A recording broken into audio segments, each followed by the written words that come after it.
Hello दोस्तों, स्वागत है आपका अपने YouTube channel let's do change पर। दोस्तों, आज हम इस वीडियो में फिर से आ गए हैं शिक्षा जगत की जो महत्वपूर्ण खबरें हैं उन खबरों को लेकर। ठीक है, इस वीडियो में हम बात करेंगे जो नई नई खबरें हैं शिक्षा से जुड़ी हुई, किन विभाग में नई वैकेंसी निकल रही है, कौन सी नई परीक्षा तिथि घोषित हुई है और आपके लिए आने वाले एग्जाम्स में जो महत्वपूर्ण समसामयिक हैं उन सारी चर्चाओं पर हम इस पर विस्तृत से चर्चा करेंगे। ठीक है, तो देर न करते हुए सीधे वीडियो को स्टार्ट करते हैं। सबसे पहली खबर ये है कि शिक्षकों के खाली पदों पर भर्ती के लिए जल्द भेजें प्रस्ताव, योगी आदित्यनाथ जी ने ऐसा कहा है। उन्होंने अपने ट्वीट के माध्यम से भी लोगों को ये बताया कि जो 50 से कम विद्यालय हैं, आप यहाँ पर देख सकते हैं कि 50 से अधिक छात्रों वाले स्कूल स्वतंत्र रूप से चलते रहेंगे, यानी इस पर अभी कोई खतरा नहीं मंडरा रहा है। लेकिन जो 50 से कम छात्रों वाले विद्यालय हैं उनका जैसे विलय चल रहा है उसी तरीके से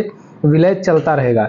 और सबसे बड़ी बात कि बेसिक शिक्षा विभाग की समीक्षा में सीएम ने कहा 50 से अधिक छात्र वाले विद्यालयों को स्वतंत्र रूप से संचालित करें। ठीक, और दूसरी बात, उन्होंने जो अध्याचन के लिए कहा है कि जो रिक्त पद हैं उसके लिए जितनी जल्दी हो सके 3 दिनों के अंदर अंदर उसका अध्याचन भेजें।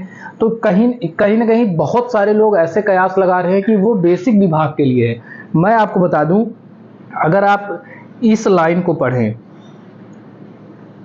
ठीक है, यहां पर आप इसको पढ़िए तो आपको पता चल जाएगा। 3 नए स्थापित राज्य विश्वविद्यालयों की प्रगति की सीएम ने समीक्षा की। कहा विश्वविद्यालय में शिक्षकों, पूर्णकालिक रजिस्ट्रार, परीक्षा नियंत्रक व वित्त नियंत्रक की तुरंत हो नियुक्ति। यानी कि कल जो सीएम योगी आदित्यनाथ जी ने भर्ती के लिए बात कही है वो बेसिक विभाग से संबंधित नहीं है। इस बात को आप समझ लीजिए। तो आपके मन में जो भी डाउट्स हैं उसको यहीं पर दूर कर लीजिए, क्योंकि वो राज्य विश्वविद्यालयों के लिए निर्देश था।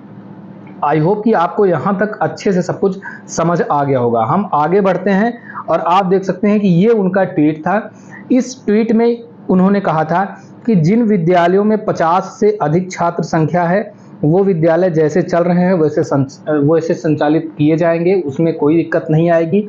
वहीं पर उन्होंने एक ट्वीट ये किया था जिसको लेकर बहुत ज़्यादा असमंजस में लोग थे कि ये बेसिक विभाग के लिए है, माध्यमिक के लिए है या किसी अन्य के लिए। तो ये एकदम मैं आपको स्पष्ट कर दूं कि ये बेसिक और माध्यमिक के लिए नहीं है, बल्कि ये जो राज्य विश्वविद्यालय 3 नए गठित किए गए हैं उसमें जो रिक्त पद हैं उसके अध्याचन और उसकी नियुक्ति की बात योगी आदित्यनाथ के द्वारा कल की गई है।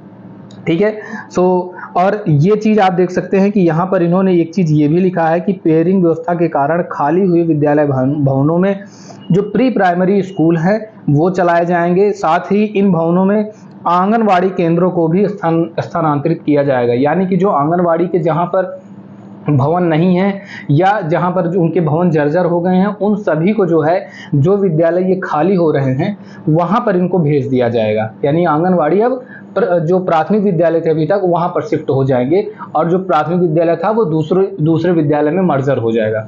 ये पूरी यहाँ पर प्रक्रिया है और इसकी चर्चा उन्होंने की थी। दूसरी तरफ बढ़ते हैं, सेम वही बात कि 50 से ज़्यादा छात्रों वाले परिषदीय विद्यालयों का नहीं होगा विलय। योगी आदित्यनाथ जी ने एकदम बिल्कुल स्पष्ट कर दिया है। और एक सबसे मुख्य बात जो है वो मैं आपको बता दूं कि उत्तर प्रदेश में प्राथमिक विद्यालयों के विलय को लेकर सुप्रीम कोर्ट में चुनौती दी गई है।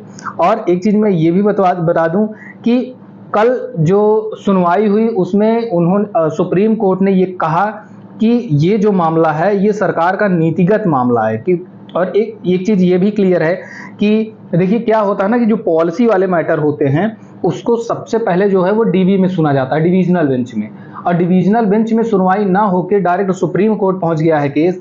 यही कारण है कि यहाँ पर जो मामला है वो थोड़ा सा हल्का महसूस हो रहा है। और यही कारण है कि जो दूसरी टीम है वो सबसे पहले डीवी में जो है याचिका ले जाना चाहती है। जब डीवी से फेल होता है या पास होता है, जो भी निर्णय आता है उसके बाद जो है अगर सुप्रीम कोर्ट में जाएंगे तब अपनी बातों को हम ज़्यादा मजबूती से रख पाएंगे। तब सुप्रीम कोर्ट के पास ये भी नहीं होगा कि ये सरकार का नीतिगत मामला है, क्योंकि डीवी से अगर ये केस खारिज किया जाता है या केस पास किया जाता है उसके बाद सुप्रीम कोर्ट में सुनवाई अच्छे से हो सकती है, पैरवी अच्छे से रखी जा सकती है। क्योंकि अगर देखें तो विद्यालय मर्जर का जो मामला है ये कहीं ना कहीं आर्टिकल 21(1) का उल्लंघन है। आर्टिकल 21(1) में और आरटीई एक्ट 2009 में बिल्कुल स्पष्ट तरीके से कहा गया है कि जो प्राथमिक विद्यालय हैं वो 1 किलोमीटर के दायरे में और जो उच्च प्राथमिक विद्यालय है वो 3 किलोमीटर के दायरे में होने चाहिए और कोई भी बच्चा शिक्षा से वंचित ना हो। अनिवार्य एवं निःशुल्क शिक्षा सभी छात्रों को प्रोवाइड की जाए। तो इन सारी चीज़ों का कहीं ना कहीं उल्लंघन है, क्योंकि जो छोटे बच्चे हैं वो 4 से 5 किलोमीटर विद्यालय नहीं जा सकते हैं और उनकी शिक्षा वंचित हो जाएगी।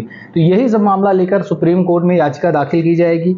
उसके बाद क्या कुछ निर्णय आता है वो मैं आपको अपने वीडियो के माध्यम से बता दिया करूँगा, ठीक है। और सबसे खुशखबरी की बात यह है कि जो पीईटी का नोटिफिकेशन आया था, आप लोगों ने फॉर्म आवेदन किया था जिसमें कुल 37,58,000 लोगों ने आवेदन किया है। उसकी परीक्षा तिथि कल यूपी ने घोषित कर दी है और वो परीक्षा अब 6 और 7 सितंबर यानी शनिवार और रविवार, 6 सितंबर दिन शनिवार और 7 सितंबर दिन रविवार 2025 को आयोजित की जाएगी। तो जो लोग पीईटी का फॉर्म भरे हैं उन लोगों से यही है कि अब वो अपनी तैयारी में बिल्कुल धार दे दें, क्योंकि पीईटी से जो आने वाली वैकेंसीज़ हैं उसमें बहुत ज़्यादा बड़ी संख्या है, चाहे वो लेखपाल की वैकेंसी हो या जूनियर असिस्टेंट की हो, लोअर की वैकेंसी हो, इस तरह की बहुत सारी वैकेंसियाँ पीईटी 2025 से आने वाली हैं। और दूसरी तरफ आप देख सकते हैं कि उत्तर प्रदेश लोक सेवा आयोग ने भी बिना देर करते हुए एलटी ग्रेड की जो वैकेंसी थी उसका जो संक्षिप्त नोटिफिकेशन है वो जारी कर दिया है। इसमें उन्होंने बताया है कि आप ओटीआर के माध्यम से अपना रजिस्ट्रेशन कर सकते हैं। मैंने अपने इसी यूट्यूब पेज पर ओटीआर का लिंक बाय पोस्ट शेयर कर दिया है। अगर आपको लिंक ना मिल रही हो तो आप वहां पर जाकर उस लिंक से अपना ओटीआर यहाँ पर कर सकते हैं, ठीक है। 1 टाइम रजिस्ट्रेशन आप यहाँ पर कर सकते हैं। और मैं आपको बता दूं कि ये जो सीट है, टोटल सीट 7,466 है, जिसमें जो पुरुष अभ्यर्थी हैं उनके लिए 4,860 और जो महिला अभ्यर्थी हैं उनके लिए 2,525 रिक्तियाँ हैं। इसके लिए नोटिफिकेशन यहाँ पर जारी किया गया है। 28 जुलाई से आवेदन प्रक्रिया शुरू होगी और 28 अगस्त तक चलेगी। और इसमें अगर आपके फॉर्म में कोई गलती हो जाती है या कुछ और दिक्कत आती है तो आप 4 सितंबर 2025 से पहले तक उसमें संशोधन भी कर सकते हैं। आई होप कि आपको यहाँ तक सारी चीज़ें क्लियर होगी। आपको अगर कुछ भी डाउट होता है कमेंट सेक्शन में अपने प्रश्न को ज़रूर रखिएगा, ठीक है। ये वो यूपी का ऑफिशियल नोटिस है जिसमें उन्होंने बताया है कि 6 और 7 सितंबर को यूपी पेट का एग्ज़ाम कंडक्ट कराया जाएगा। तो जो भी कैंडिडेट्स इसमें आवेदन किए हैं वो 6 और 7 तारीख को अपना एग्ज़ाम दे सकते हैं, ठीक है। आप यहाँ पर देख सकते हैं कि परीक्षा नियंत्रक उत्तर प्रदेश अधीनस्थ सेवा चयन आयोग यानी यूपी लखनऊ के द्वारा ये लेटर जारी किया गया था। अब हम बात करते हैं, ये है बेसिक शिक्षा विभाग और जो माध्यमिक शिक्षा विभाग है, उच्च शिक्षा है, उससे संबंधित खबर है। अब इनकी अगर माने तो आयोग और निदेशालय मिलकर तय करेंगे अधियाचन का प्रारूप। देखिए अगर अखबारों पर हम जाए ना तो हर हफ्ते में एक बार तो इसके लिए पेपर में कटिंग आ ही जाती है कि कहीं इतने पदों पर वैकेंसी आ रही है, यहाँ अधियाचन भेजा गया है, वहाँ से कार्मिक विभाग तैयार कर रहा है 50,000 पदों पर। ये सारी खबरें जो है वो सिर्फ और सिर्फ पेपर तक ही सीमित है। दूसरी तरफ हमारे जो माननीय शिक्षा मंत्री जी हैं बेसिक विभाग के, उन्होंने बिल्कुल स्पष्ट जवाब दे दिया दैनिक भास्कर से बातचीत में कि भाई देखिए अभी विद्यालय मर्जर का मामला चल रहा है, विद्यालय मर्जर का मामला जब खत्म होगा उसके बाद हम लोग जब देखेंगे कि अगर कहीं पर कोई नियुक्ति होती है, कोई अधियाचन मिलता है तो हम उस पर जो है रिक्त पदों पर भर्ती करेंगे। और अभी फिलहाल के लिए कोई ऐसा प्रत्यावेदन नहीं है, उनके पास कोई ऐसी सूचना नहीं है कि बेसिक विभाग में पद खाली हैं।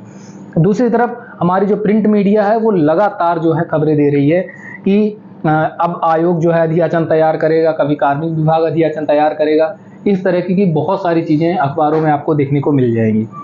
फिलहाल आज की जो खबर है वो बेसिक, माध्यमिक व उच्च शिक्षा में शिक्षक भर्ती को लेकर तेज हुई कवायद, और ये कवायद हर हफ्ते तेज हो जाती है लेकिन जमीनी स्तर पर उसका कोई अभी तक परिणाम देखने को नहीं मिला है, ठीक।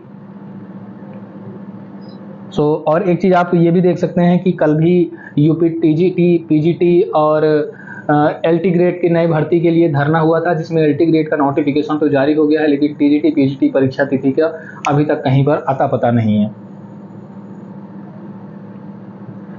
रेलवे में 1 लाख पदों पर भर्तियां की जाएंगी, ठीक है। और ये भी देख सकते हैं कि केवल 3 घंटे में चलने वाली ट्रेनों का टिकट मिलेगा। रेलवे ने किया समय पर परीक्षा कराने का दावा, सहायक लोको पायलट भर्ती की अधिसूचना जारी। और आपने देखा होगा कि 4 तारीख को 4 जुलाई को जो आदरणीय राकेश सर हैं, करियर व्हील के संस्थापक, उनके द्वारा एक ट्रेंड चलाया गया था रेलवे रिफॉर्म का, कि जो रेलवे है उसमें रिफॉर्म की बहुत ज़्यादा ज़रूरत है। और उनकी कुल 5 मांगें थी, जिसमें ये भी था कि जो रेलवे विभाग है वो अपना कैलेंडर जारी करे, सही समय पर परीक्षा कराए, परीक्षा सुचितापूर्ण तरीके से हो, और जो सेंटर है उसका जो है रिफॉर्म हो अच्छे से। जो दूर बहुत ज़्यादा दूर सेंटर भेज दिए जाते हैं, कहाँ सेंटर भेजे जाते हैं खुद ही नहीं पता होता है, इन सारी चीज़ों पर सही से अच्छे तरीके से हो और नकल विहीन परीक्षा हो। इस तरीके की टोटल 5 मांगे थी जितने कोचिंग संचालक थे, जितने अभ्यर्थी थे सभी की। तो उसी को देखते हुए अब ये फिर से एक कटिंग आ गई है कि रेलवे में 1 लाख पदों पर भर्तियां की जाएंगी और समय पर परीक्षा कराने का दावा भी कर रहा है रेलवे विभाग। सहायक लोको पायलट की अधिसूचना जारी कर दी गई। ठीक है, सो ये सारी खबरें हैं और इसके बाद आगे हम बढ़ते हैं। तो ये एक अच्छी खबर है उन अभ्यर्थियों के लिए, उन कैंडिडेट्स के लिए जिन्होंने बीएलएड या डीएड या स्पेशल बीएड किया हुआ है, उनके लिए ये एक गुड न्यूज़ है, क्योंकि उत्तर प्रदेश में 5,532 स्पेशल एजुकेटरों के लिए जो नए पद सृजित किए गए हैं। अब नए पद सृजित किए गए हैं तो इन्हीं पर अब वैकेंसी उत्तर प्रदेश में की जाएगी, और ये सिर्फ उन लोगों के लिए होगी जो विशिष्ट शिक्षक की तैयारी कर रहे हैं और विशिष्ट शिक्षक का कोर्स उन्होंने किया हुआ है।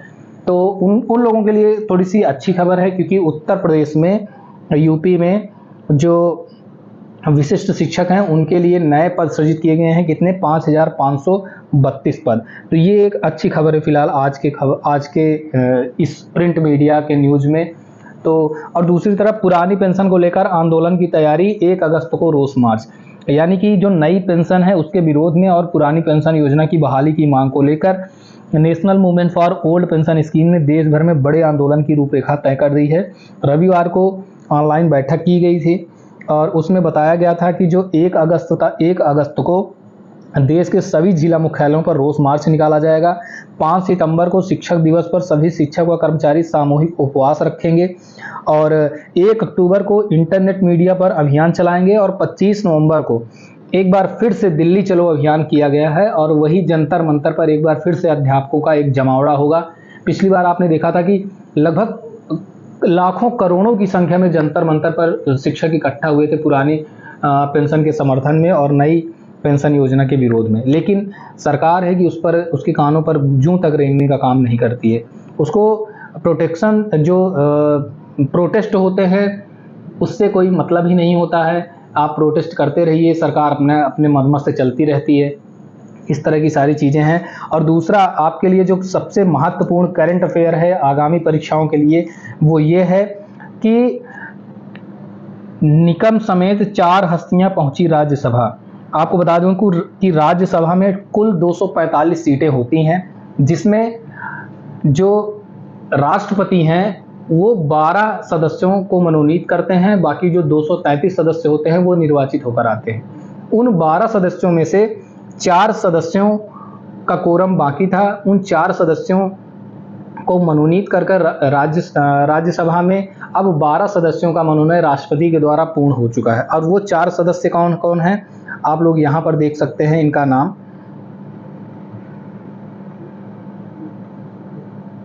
उज्ज्वल निकम, मीनाक्षी जैन, सी सदानंद मास्टर व हर्षवर्धन श्रृंगला। अब ये किस किस फील्ड से आते हैं और कहाँ से इनका जो है चुनाव किया जाता है उसके बारे में अगर हम देख लें तो आप देख सकते हैं यहाँ पर कि